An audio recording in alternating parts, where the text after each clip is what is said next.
Cheers, everyone. A little bit of a haul, a Wednesday haul, a day late. Also, I got something in the mail, a package from mycomicshop.com, and I can't remember what's in it. I know that I ordered something a while back after I watched a YouTube video and thought, oh my god, I've got to have it. So we'll see what that is together. Excuse me. And so let me start with the comic books I picked up yesterday, which I really haven't got to start reading yet. There's the Flintstones, which is a very appealing cover to me. Having read, this is the final issue. Although I still kind of feel like maybe this comic peaked at issue number 10 and could have stopped there. But not that I'm complaining to get 2 more issues. And I kind of hope it comes back for another 12-issue spin someday. But we'll be very interested to see where these creators go next. Steve Pugh, who's kind of an underrated guy, has done some great Animal Man work and now some great work on Flintstones. Steve Pugh, the artist. And this quite new writer, Russell, Mark Russell? Mark Russell. So, who's supposedly going to do Snagglepuss next. We'll see what that's like. Reborn has been a lot of fun. I am really curious how they're going to wrap it up. I did peek in the back just enough to see that it said end of book 1 or something like that. So they're leaving, end of book 1. So they're leaving the door open at least. It's been fun to see Greg Capullo, draw a fantasy world. Unless there's some real clever twist at the end, it'll have been kind of an okay fantasy story. It had a great first issue, which was more about aging and death than fantasy. But after that, it's been kind of just in middle level. But middle level fantasy is still good. Really looking forward to Faith, although it won it's been nominated for an Eisner Award for Best New Series. And is it about to be canceled, or is it just going to go on hiatus while they do Faith and the Future Force? I will be getting that. I'm really sold on Faith, and I'm kind of upping my Valiant game anyway. So I'm an issue or 2 behind though on Faith. I seem to read her in chunks. Plus, I'm just behind on a lot of reading. For instance, I'm an issue or 2 behind on Captain Atom, which was not in the first 3 issues a very exciting series, unfortunately. Didn't really seem to add anything new to Captain Atom, and just was not written with a lot of zest or I guess the drawing was good, but it just didn't pop. Nothing wrong with it, and I definitely look forward to reading it out to the end. Captain Atom's a character that for some reason attracts me. This is a pretty amazing cover to Atlas, number 1. Whether there'll be I guess there'll be a number 2. At first I thought this is from, what do they call their line? All Time Comics from Fantagraphics, which is kind of mock 70s and 80s comics, or underground, people with sort of an alternative underground background doing a take on superhero comics for Fantagraphics. And at first I thought they're just going to continuously pump out issue number 1s, pretending to be an actual line of comics. But I did somewhere see an ad for number 2 of one of them, so maybe they'll all continue eventually. I asked my shop just to get me all of the all-time comics. Hopefully they succeeded at that. Maybe I should hunt down the names of the individual issues and make sure they have them all. I'm really liking the look of the art in here. All of them have this lurid color that's kind of like 70s and 80s colors, but a little bit on acid or something. A little more day glow than day glow. So yeah, looking forward to reading that. And here's another example of how I'm looking at Valiant more. I saw this on the shelves. I'm not sure when it originally came out. I assume it's a month old or something. I've been enjoying the new Exo Man of War, Barbarian in Outer Space so much. I thought I want some more Valiant. And I've been enjoying Faith And apparently, I was enjoying Archer plus Armstrong, but I haven't seen that lately. And I cut myself off there as my knuckle bumped the spacebar on my keyboard. Betrayed by technology once again. So I think I had already said I'm trying this out just because I've been enjoying so many other Valiant comics, and it also looks like it has that 70s Conan the Barbarian kind of vibe, particularly the kind of Conan they had in the black and white, less censored magazines like Savage Sword of Conan and Savage Tales. So hopefully this will be good. It's not on the fancy paper stock like Exo Man of War. It would be really awesome if Valiant did all their comics like that. Then I would buy a ton of Valiant comics. Deathstroke. This is a really nice cover, but I think it's part of the crossover. I did not get the Titans or the Teen Titans or whichever one is crossing over with Deathstroke. And I'm about now 6 issues behind on Deathstroke, even though I consider it a book I like a lot. It's just been slipping through. Eternal Empire, a lot probably rests on this issue. I was not too excited by the first issue, but I have had a previous really good experience with this creative team, so I wanted to give it a longer try. We'll see. Boy, this looks like a back. I thought this was the ad on the back cover at first. Shade the Changing Girl. I'm also a few issues behind on Shade the Changing Girl. This is getting to be a bad pattern. Too many comics I haven't caught up on. I am all caught up on Paper Girls. And Paper Girls is always a very quick read and beautiful to look at. I love the package. Speaking like how much I like the Valiant package. Similar kind of thing. Aquaman, I am caught up on Aquaman. The last 2 issues were a little bit less good than it had been for most of the past 22 issues. So I hope this isn't a general downward trend. And I saw in previews that I think Aquaman is going to go to monthly and get the higher price point. So then I'm going to be even more critical of it. Fingers crossed on that. Superman, this is a really cool cover.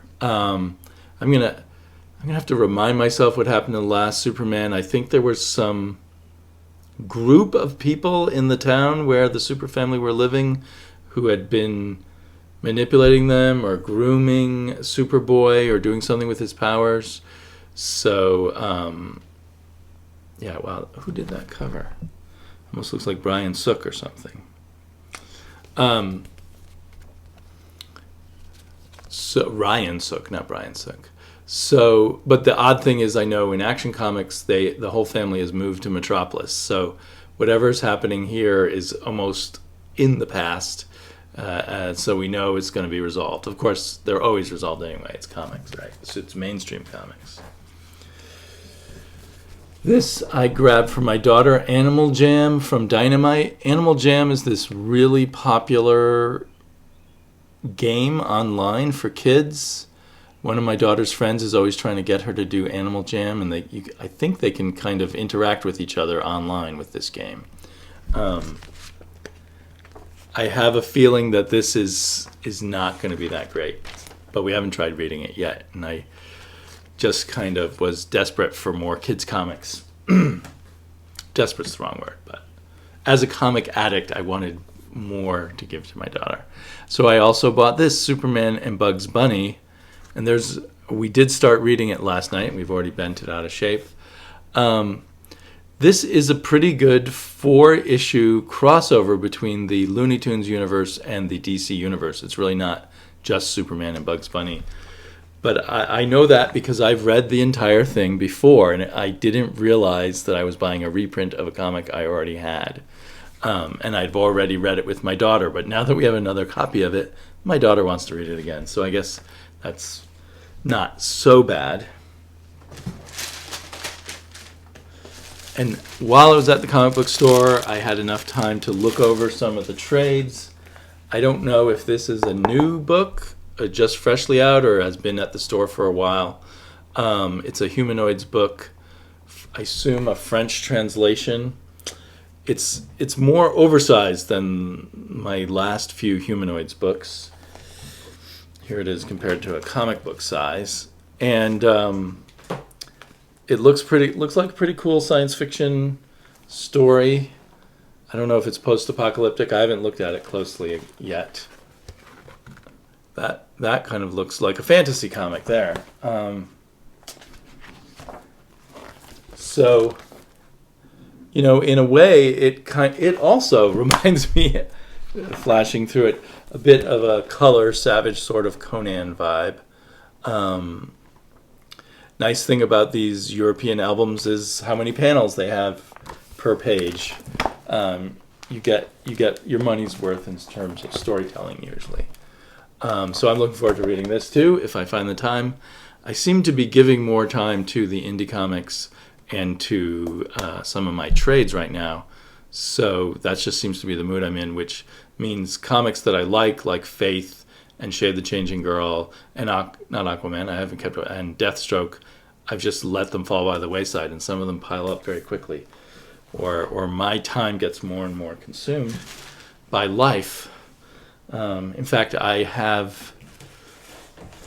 probably end it before 10 minutes from now, but I have no more than 10 minutes to film this left. So here's the package I got from mycomicshop.com. And I have a feeling it may be some Bronze Age comics that if I really hunted them, some of them I might find in dollar bins, but I just wanted them and they weren't too expensive, if I'm remembering correctly. I have this, but I'm not sure which ones these are because I often go to mycomicshop.com and think, should I buy these here or should I just keep hunting for them at my own comic book shop? If I wait for sales at my own comic book shops, I definitely get, frequently get better prices. It was very well packed. There's a packing order here, but I'm not going to look at that. I want to be surprised.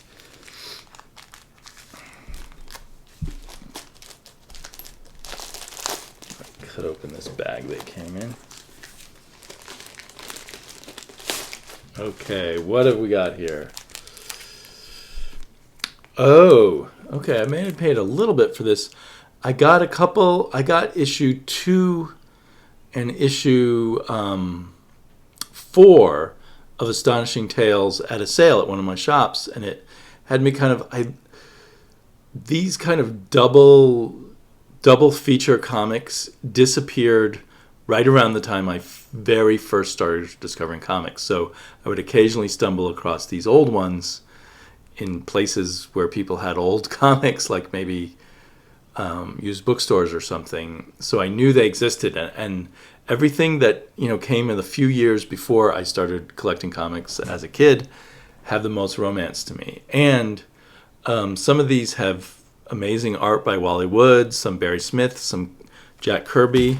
So I just thought I would get all of the Tales. So that was Tales to Astonish number 8. All of the Tales of Astonish that are the double Kazar and Doctor Doom. I always called him Kazar as a kid. So that's number 5. Let's see if I got more of those.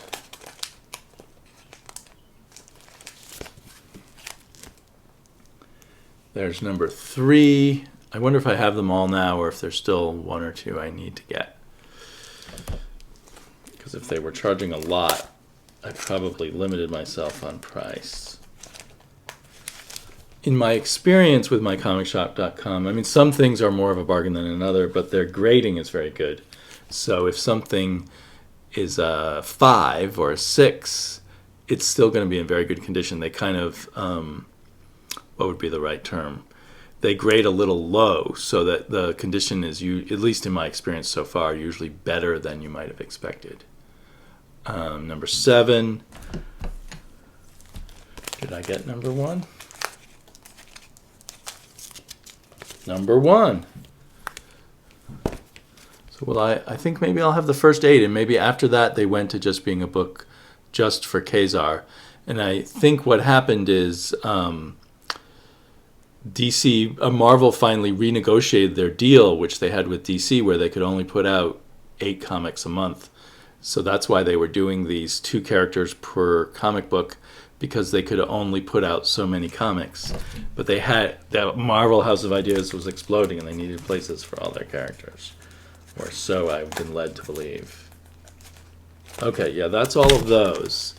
And then I got stuff that feeds my Jack Kirby mania. I think I already have some of these, but I think I just got them all anyway, just in case I didn't have good copies of them. So I have issues 1 through 6 of Jack Kirby's The Sandman, which I was reminded of because of his appearance in Jack Kirby's Bug the Forager, which is being done by Michael Allred right now. And so I think I probably have this issue. I think he started out in a first issue special, which I have. I might be wrong. Oh, I love that cover. That's really cool. And there's issue 3, issue 4. So I think, I might be wrong. I think in the last issue, Alex Toth took over this character. I might be wrong. There's a Joe Kubert cover, which is also really good. Wouldn't it be great if Joe Kubert took over this cover? I think that's a Joe Kubert cover, or is that a Alex Toth cover? I'm not sure. Let me look inside. This one is a little more beat up than I would have thought. It's listed as very good, so I guess that's pretty low. So it's got quite a bit of damage to the cover. No, it's still Jack Kirby. Jack Kirby with Wally Wood inking. Okay, that's quite exciting to me. Are there maybe even more issues of The Sandman before they canceled it? I just assumed that I had the last one here. Looks like Wally Wood is being pretty faithful to the Jack Kirby style. Maybe a little less squiggles in the artwork. Anyway, I'm really psyched to have these. I don't know why I didn't collect them a long time ago. But like I said, I think I've picked up 1 or 2 issues from a dollar bin somewhere. So, eat your heart out, Neil Gaiman. I think there's like 4 different Sandmen, at least, in the history of DC Comics. Okay, I will talk to you all later.